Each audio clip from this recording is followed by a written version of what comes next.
Jadi pendidikan yang pertama diterima oleh seorang anak dari ibu. Maka kalau ibunya wanita yang baik-baik, maka tentu pendidikan yang diterima oleh anak pendidikan yang baik-baik pertama. Ibunya suka baca Quran, mulai dari anak itu dalam kandungan ibunya suka baca Quran, maka yang terdengar di telinga anak itu pertama Al-Quran. Kalau ibunya suka goyang TikTok, ya yang dirasakan oleh anak itu pertama sekali goyangan TikTok. Wajar nanti anak tersebut lahir besar lebih lagi bergoyang daripada ibunya.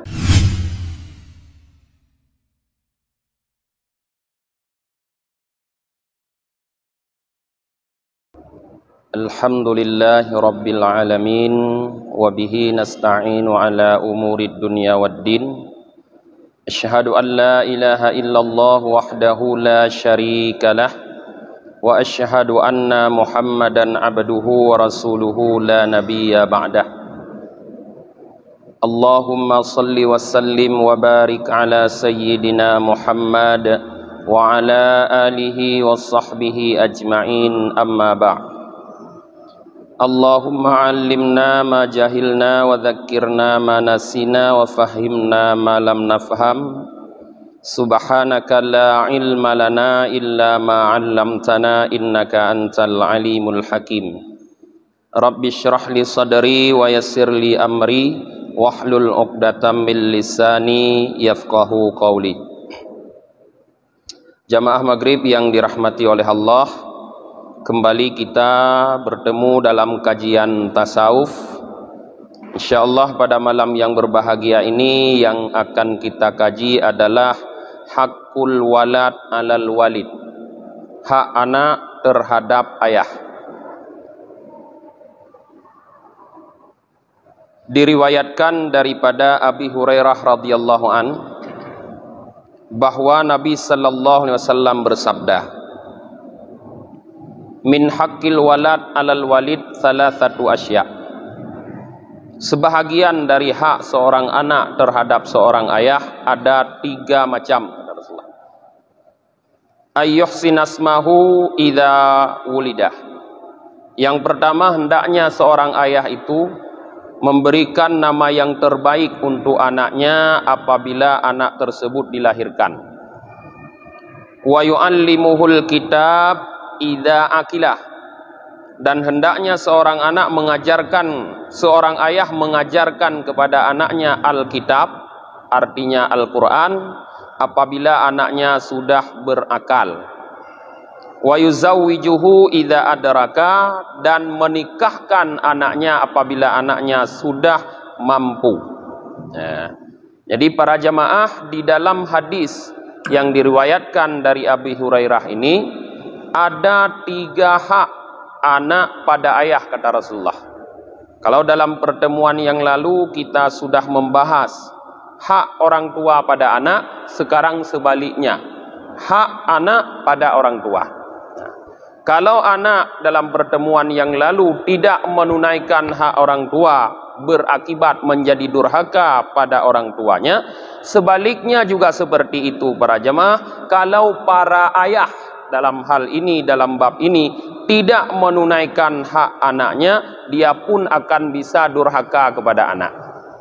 Jadi biasa ada dengar tanya, anak durhaka, insyaallah nanti akan takalon yah durhaka. Pakah ruh termasuk utanya sebagai yah durhaka. Dan melaka baik ruh. Munyok ruh tak taubat.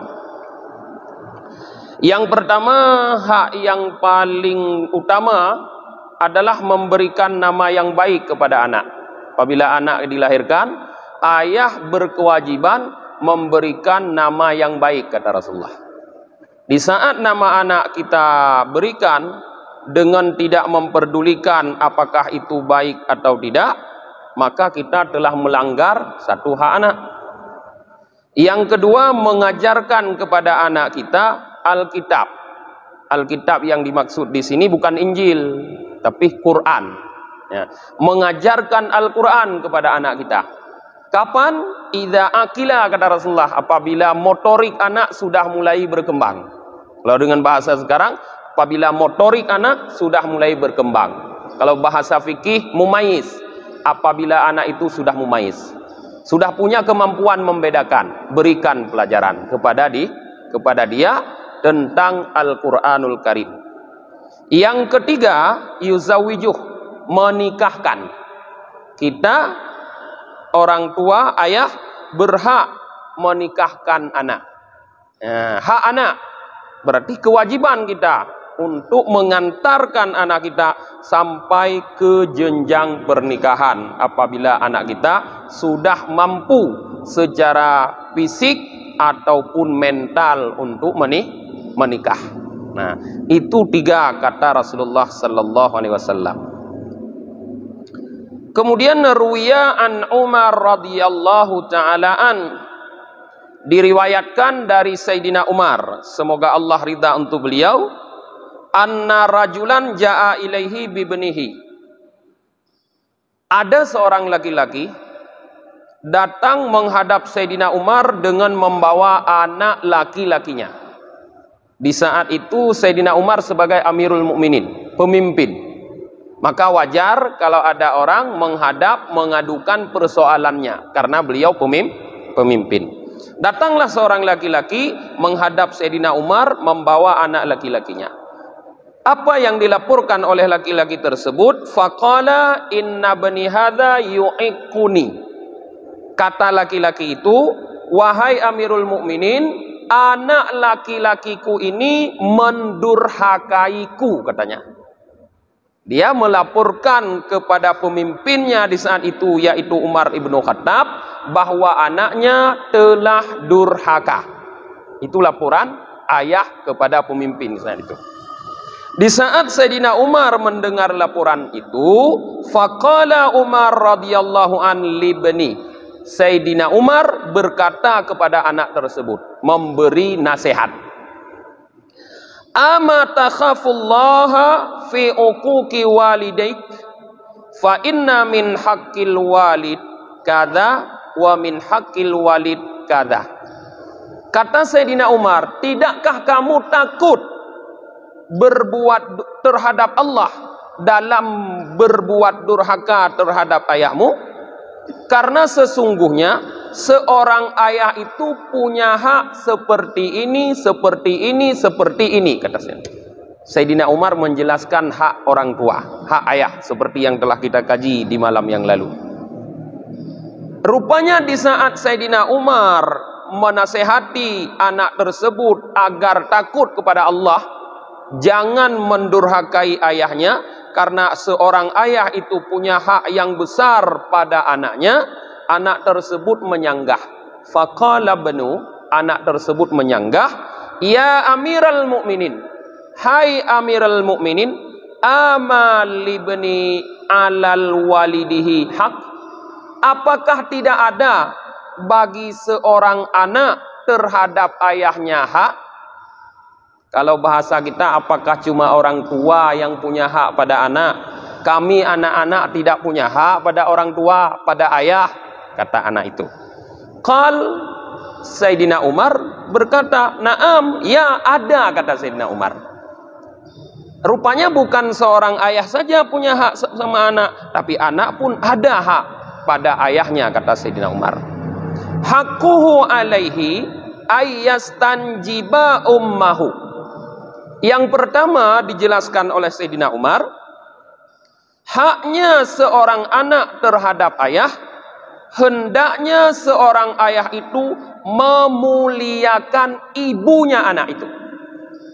Jadi hak anak kita pada kita sebagai ayah yang pertama, kata Sayyidina Umar, kita memuliakan ibunya. Apa makna memuliakan ibunya?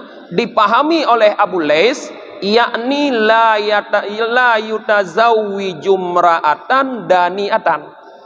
Jangan seorang laki-laki itu sebagai calon ayah menikahi perempuan yang hina, perempuan yang rendah akhlaknya. Jangan menikahi perempuan yang rendah akhlaknya. Kenapa? Likaila yakunu libni ta'iru biha, supaya anak yang akan dilahirkan oleh perempuan itu nanti tidak merasa hina dengan sebab ibunya adalah perempuan rendahan. Nyan hak yang pun. Itu dulu, sekarang kita sudah tidak bisa melakukan lagi. Anjel kita cop jino danyo kan? Hai kalam karap najutkan najuk di pulau no begah kenyan. Dulu, artinya ini pelajaran ini kita mengingatkan kepada anak-anak kita. Jangan sampai menikahi perempuan yang akhlaknya tidak baik. Karena di saat kita mau menikah, yang harus kita perhatikan bukan cuma kebutuhan kita, tetapi juga hak anak-anak yang akan lahir dari pernikahan kita. Seorang istri itu bukan hanya dibutuhkan oleh suami, tapi juga dibutuhkan oleh anak-anak yang dilahirkan sebagai seorang ibu. Maka kita sebagai seorang suami atau calon suami tidak boleh egois dalam menikah, menilai seorang perempuan itu hanya kepentingan pribadi kita. Tapi ingat, akan ada orang-orang yang terlahir dari sebab pernikahan kita. Jadi harus kita pahami kebutuhan mereka. Maka munyo salah kita pilih istri. Kalau salah kita memilih istri, kita salah satunya telah berdurhaka kepada anak. Ya. Jadi memilih istri ini para jamaah, di dalam sebuah hadis Rasulullah mengatakan tungkahul mar'atu li arba. Ada 4 faktor kata Rasulullah yang menjadi motivasi bagi seorang laki-laki menikahi wanita. 4 faktor kata Rasulullah yang memotivasi kita untuk menikah dengan seorang wanita. Keempat tersebut adalah, yang pertama li jamaliha, karena kecantikan. Artinya bentuk fisik, paras. Tertarik kita laki-laki menikah dengan seorang wanita karena kecantikannya.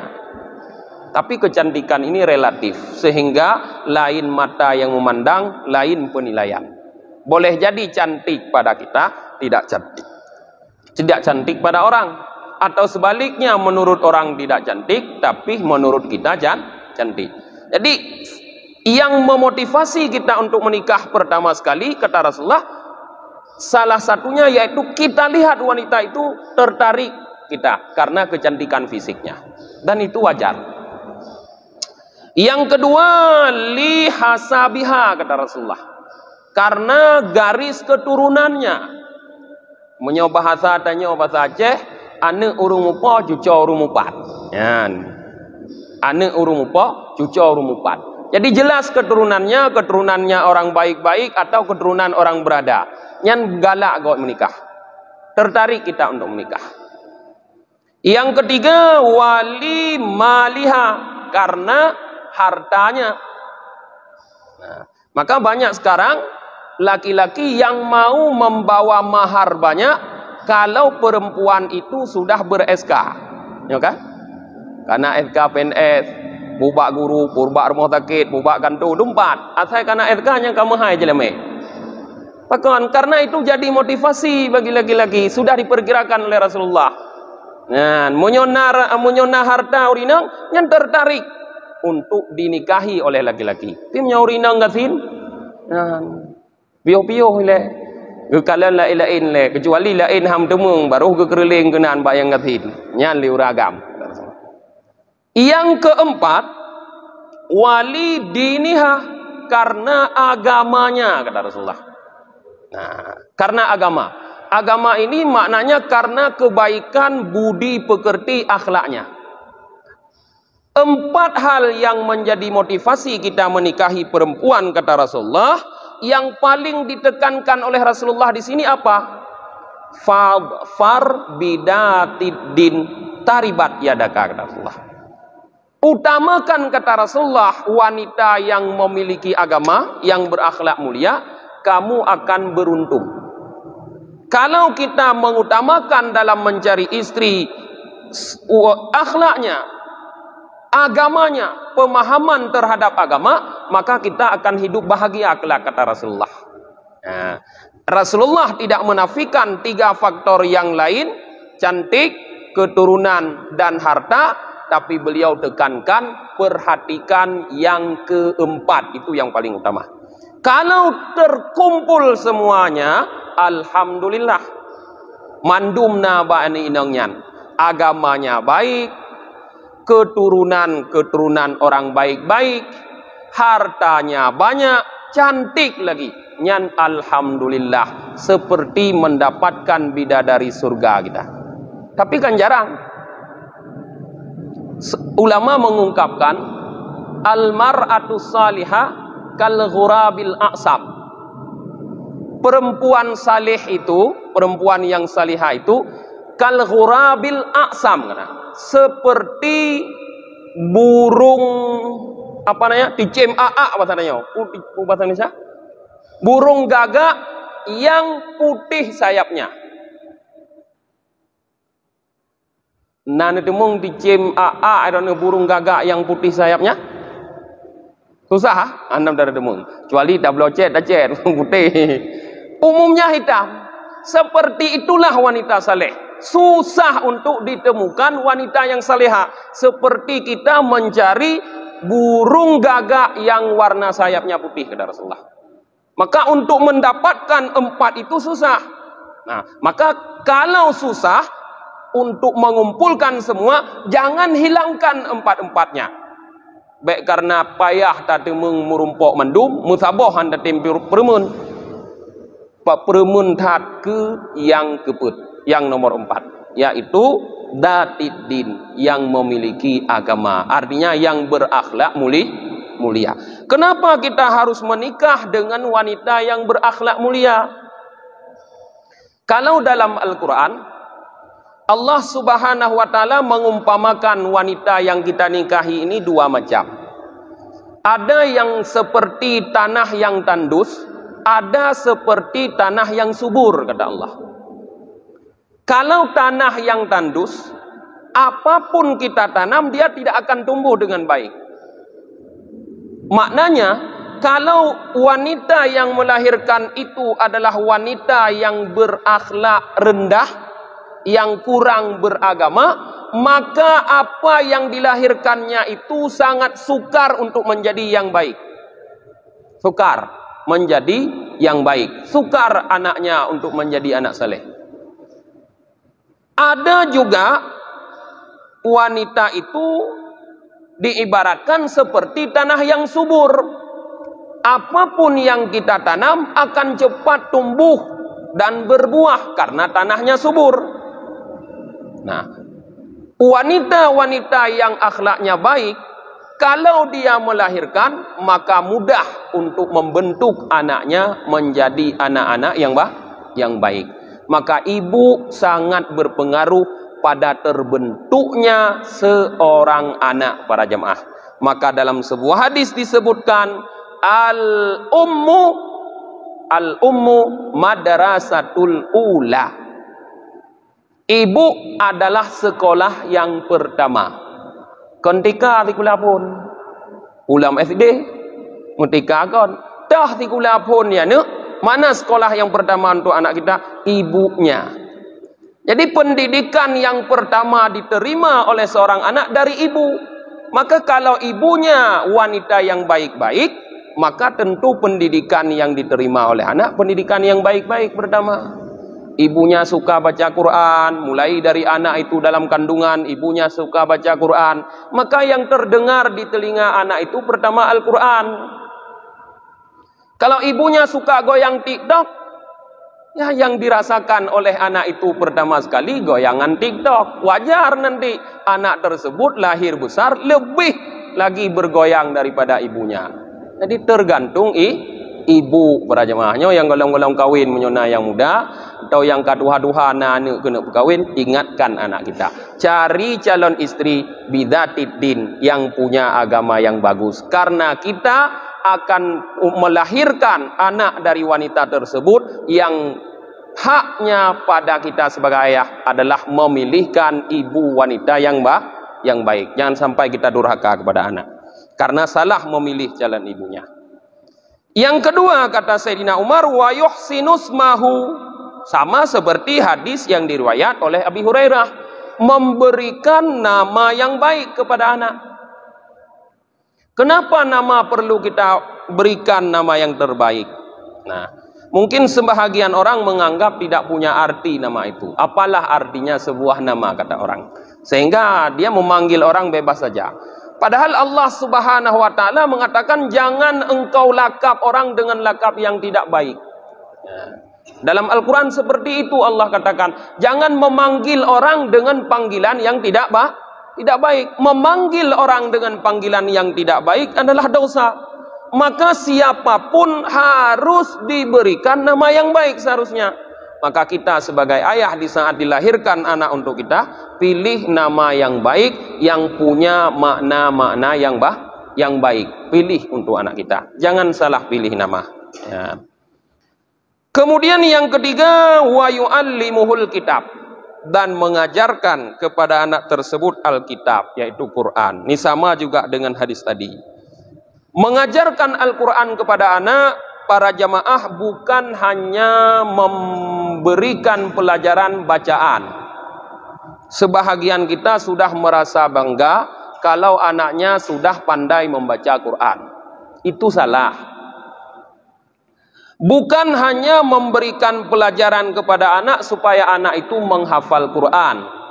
Sebahagian kita merasa bangga kalau anaknya sudah khatam menghafal Quran. Itu juga keliru.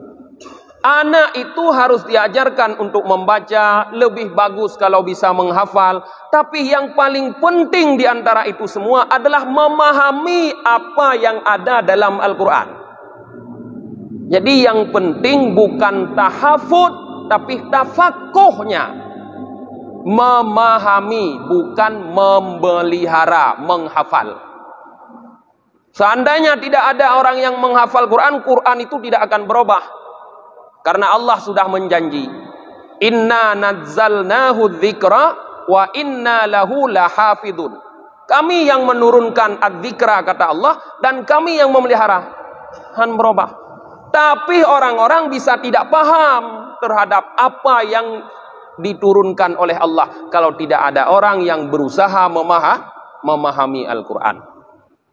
Nah, jadi yang paling penting bukan kita mengenyampingkan membaca dan menghafal, penting, tapi yang lebih penting dari itu memahami. Setelah anak-anak kita paham isi Al-Quran, apakah kita sudah boleh berbangga? Tidak juga. Karena banyak orang yang paham tapi tidak mengamalkan. Lah orang yang jarang-jarang yang kamalim-malim, tapi hanya gepubut lagi yang malik yang gedepunyan. Gepegah betul, gepubut salah. Kon haba lagi but, kon but lagi pegah. But lain, pegah lain. Maka orang tua itu setelah mendidik anaknya memahami, dia perlu mendampingi anaknya untuk mengamalkan isi Al-Quran. Berikan contoh. Itulah makna dari firman Allah, ya ayyuhalladzina amanu qu anfusakum wa ahlikum nara. Hai orang-orang yang beriman, jagalah dirimu dan keluargamu dari api neraka. Kalau kita sudah mampu mendidik anak untuk memahami Al-Quran, kemudian dampingi, berikan contoh agar dia mengamalkan apa isi Al-Quran, sudah berhasil kita menjaga anak kita daripada api neraka. Berhasil terjaga. Di saat keberhasilan itu sudah terjadi, baru boleh kita merasa bangga, merasa senang. Munyonyan hanalom, iban ta bangga, iban ta senang. Bukan dengan gelar yang membuat kita senang, tapi dengan apa yang terjadi sehari-hari yang harusnya. Untuk apa gelarnya tinggi-tinggi, al-hafid, doktor, insinyur, macam-macam, tapi amalannya tidak ada. Tidak punya gelar apapun, tapi kalau dia beramal dengan Al-Quran, itu yang terbaik, yang boleh kita banggakan. Kemudian di saat Sayyidina Umar telah menjelaskan 3 hak anak pada ayah ini, anak ini menyanggah lagi. Anak ini mengatakan, faqala banu, anak ini berkata, fa wallahi mastajaba ummi. Demi Allah, hai Amirul Mukminin, dia bersumpah, mastajaba ummi, ayahku tidak pernah memuliakan ibuku, katanya. Hak anak pertama, seorang ayah harus memuliakan ibu. Anak ini mengatakan, ayahku tidak pernah memuliakan ibuku. Wa ma hiya illa sanadiyatun ishtaraha bi arba'ati dirham.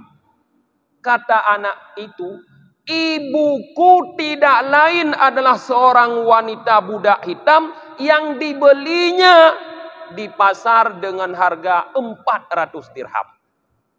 Nyan, gecok ke perumah ke. Bak urang inang nyan lahir ane. Wajar ane kau nyanjut ke ane durhaka. Wanita dijumpai di pasar. Pat merumpok ane roje dam kawin ngam perumah ane. Merumpok bak kafe nan malam. Bak kafe merumpok malam. Sama-sama duk jep kopi. Galak aku hidari kan jok ke perumah. Wajar ate lahir ane durhaka. Menyamai duk bak kafe te malam, ane hai wawa bak kafe sampai bengah. Ate lahir ane. Jadi hati-hati. Jadi anak ini merasa ibunya bukan wanita mulia. Karena ibunya itu hanya seorang budak yang dibeli oleh ayahnya dengan harga 400 dirham. Karena adanya bak perle murah jelame kadang. Ya, bak perle murah jelame tak sekun atau barang-barang rontokan aja mentong tanya. Ai dia fikir saya jelame bek ludat. Nya hati-hati. Kemudian wala hasanasmi, dan ayahku kata anak ini tidak memberikan nama yang bagus untukku. Bahkan dia samani Ju'la, menamakan aku dengan nama Ju'la. Rupanya nan anaknya Ju'la, gebuh nan yahai. Apa itu Ju'la? Zikral khufash, sebutan untuk kelelawar. Zaman Ju'lanya, orang Arab menggunakan kalimat Ju'la untuk menyebut kelelawar. Binatang yang terbang malam. Mamalia yang bisa terbang. Mamalia biasa gak hanya terbang. Tapi nama mamalia yang bisa terbang. Yang kenyan kelelawar. Nah, ji watte uro, ieh geroi. Watte malam yang minta rezeki. Jadi wajar menyonana untuk watte malam yang minta rezeki. Bengah iwoi malam jalam yang minta rezeki. Nah, igok minta rezeki uro ji malam. Gebuhnan Ju'la. Jadi roni payah kalon lo puadra yang gebuhnan anu nori. Kadang si semantung arti. Ana dendeng. Kata boh dah. Tanyong dan ni tanyong kata boh junan anu. Ya. Kemudian kata anak ini wala allamani min kitabillahi ayatan wahidatan. Dan tidak satu pun ayat diajarkan untukku dari kitab Allah katanya. Musabah ayat anak demung pernah gelung yahku. Mungkin sibuk dah ke model yahjino, sibuk ya kerja. Bangun pagi dia sebelum subuh, berangkat kerja anaknya belum bangun, pulang dia sudah larut malam, anaknya sudah tidur. Pajang merumpok nganu? Pajang pernah anu? Musabah ayat tam demung pernah anu. Nyoso yang nai dan yang model lagi nya. Golom na sampai uronyo mutemung pernah kanu musabah ayat pun. Nah, model lagi yang taubat aja nyona lagi nya. Hak anak itu. Ya, jadi jangan jadikan kesibukan kita di dunia ini mencari rizki, padahal rizki itu sudah dijamin oleh Allah. Kenapa kita sibuk-sibuk mencari? Allah mengatakan wa'mur ahlaka bis-shalah wastabir 'alaiha. Yang diperintah oleh Allah, perintahkanlah anakmu untuk melakukan salat dan bersabarlah dalam memerintah itu. Jadi kita harus terus dengan penuh kesabaran mengajak keluarga anak kita untuk salat. La nas'aluka rizqa kata Allah. Kami tidak minta rizki darimu kata Allah. Nahnu narzuquk. Kami yang memberikan rizki. Orang-orang yang yakin, yang teguh, yang istiqamah mengajak keluarganya untuk taat kepada Allah, diantaranya dengan mengajak untuk salat, itu rizkinya dijamin oleh Allah. Putus sahadat yang minta rezeki gebili Allah. Anak putih apa bih hotel ke minta rezeki, atraga kejamin tiap apa bih hotel hek mendongnya. Nyan kon sama sit ngan urung sakit ge, kai jamin le negara na BPJS ke pugi abdu bit pengro ge. Kan bangai ya. Negara kai jamin mubat na BPJS kapre, tapi hang gede yang abdu bit pengro ge. Nyan bandingkat tanyo jino. Allah sudah menjamin rizki, kata Allah. Nahnu narzuquk. Kami yang memberi rizki, kata Allah. Pasai le gedanya, sibuk ura malam bak minta rezeki, Quran hanta demung pernom tabuh ayat kana. Nyo nyana nuk tanyo. kadang kon. Ya, jadi jangan sibukkan dengan hal yang lain, carilah rizki sekedarnya, jangan lupa kewajiban lain, diantaranya mengajarkan Al-Quran kepada anak. Di saat Sayyidina Umar para jamaah mendengar aduan anak ini, maka beliau faltafat Umar radhiyallahu an ilal abi, beliau berpaling sekarang ke ayahnya. Kalau tadi beliau menceramahi anak, karena dilaporkan oleh ayahnya bahwa anak ini anak durhaka, sekarang Sayyidina Umar berpaling ke ayahnya. Apa kata Sayyidina Umar? Taqulu ibni ya'ikuni. Kamu melaporkan bahwa anakku mendurhakai aku. Fakat akaktahu qabla ayyu'akkaka. Padahal kamu sudah lebih dahulu, kata Sayyidina Umar, durhaka kepadanya sebelum dia mendurhakaimu. Yan para jemaah. Leboha anyo yang kepegah Sayyidina Umar, tidak ada satupun yang dipenuhi oleh ayah.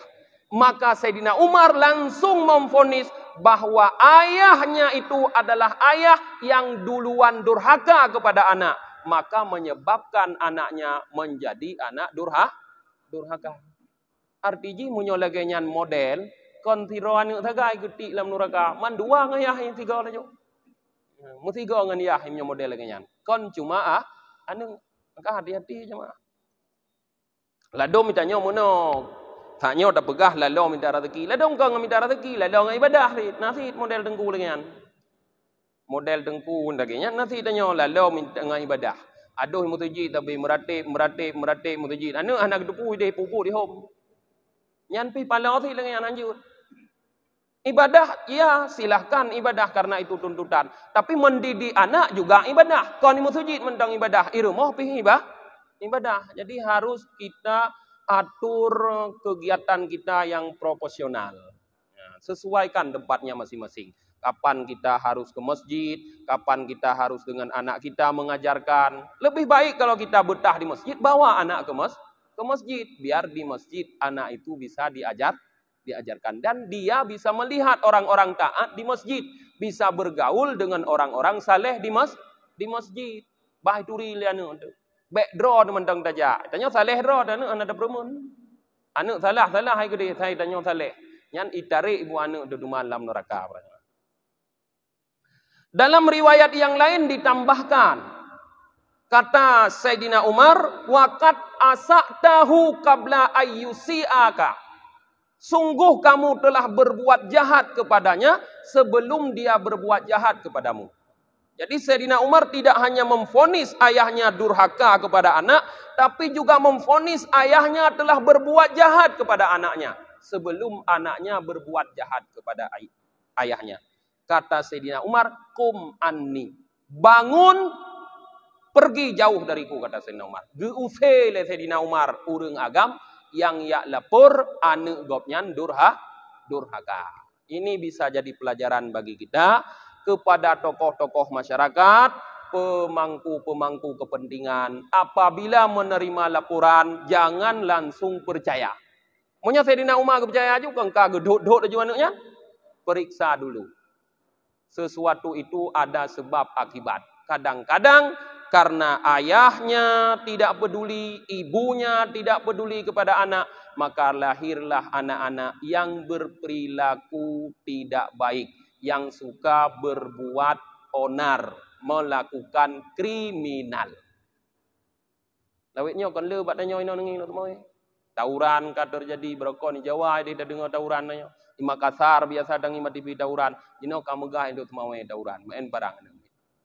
Yang apakah anak itu cuma kita salahkan? Tidak, orang tuanya bertanggung jawab. Paling utama ayahnya.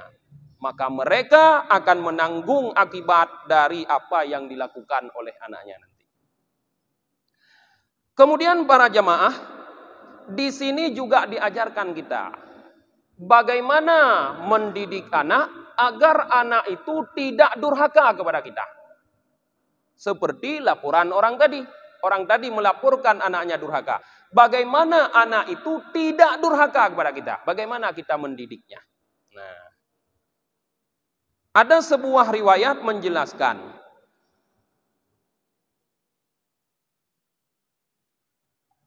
Ruya an ba'dis salihin, diriwayatkan daripada sebahagian orang-orang yang saleh, annahu kana la ya'muru benahu bi amrin.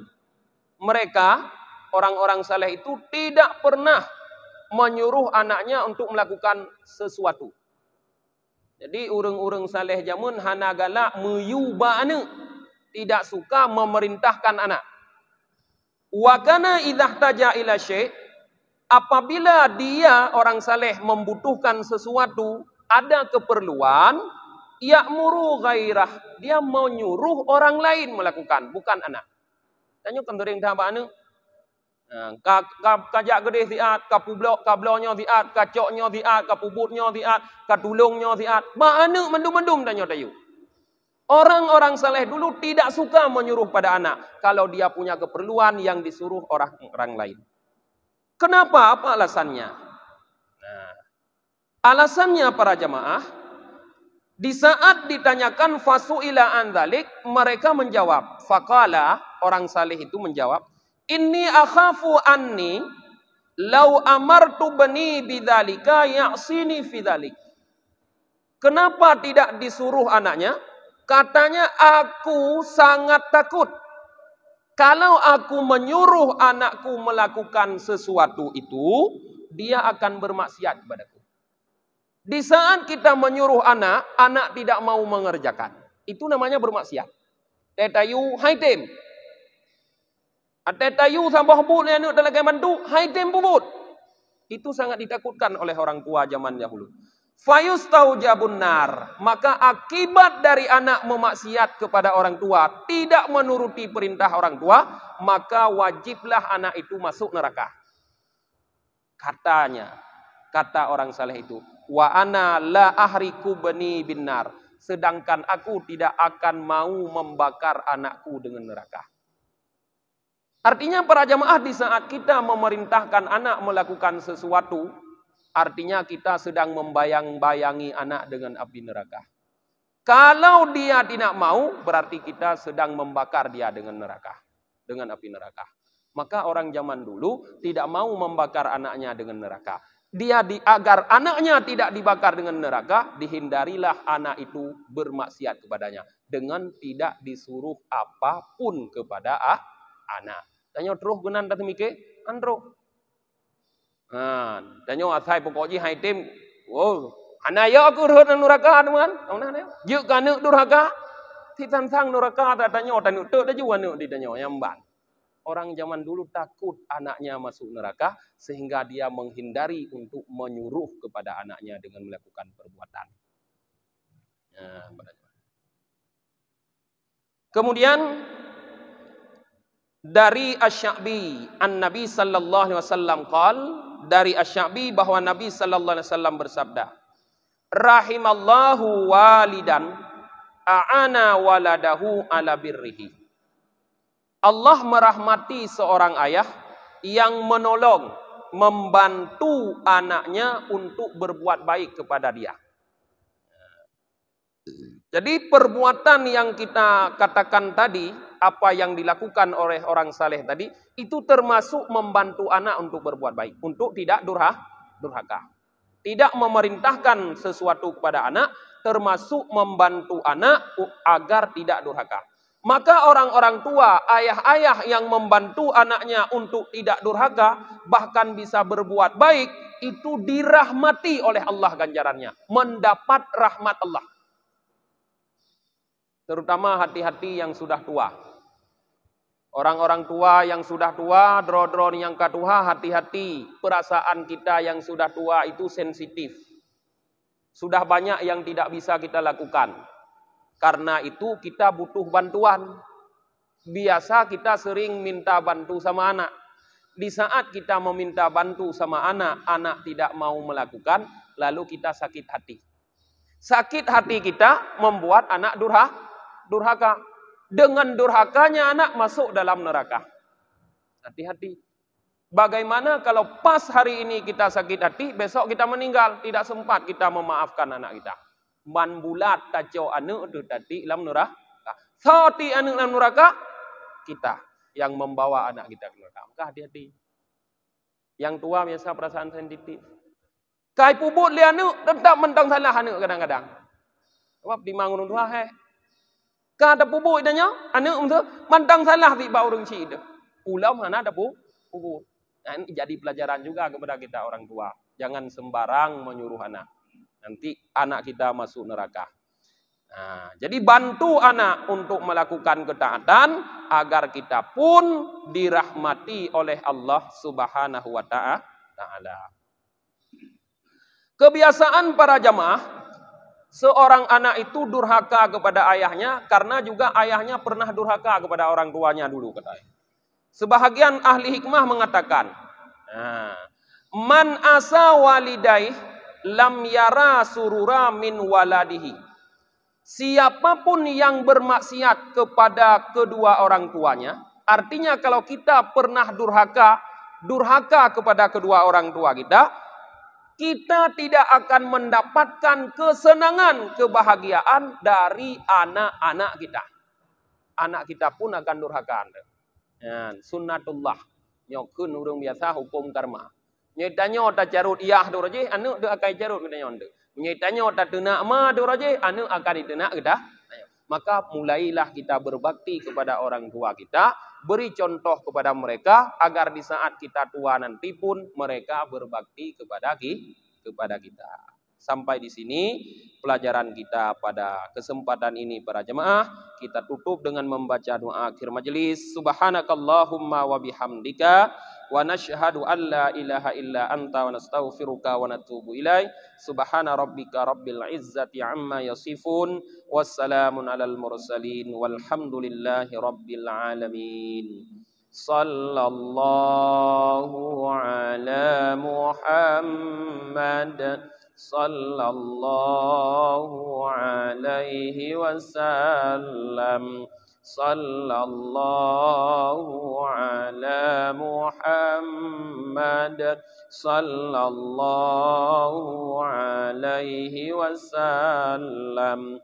Sallallahu ala Muhammad ya Rabbi salli alaihi wasallim.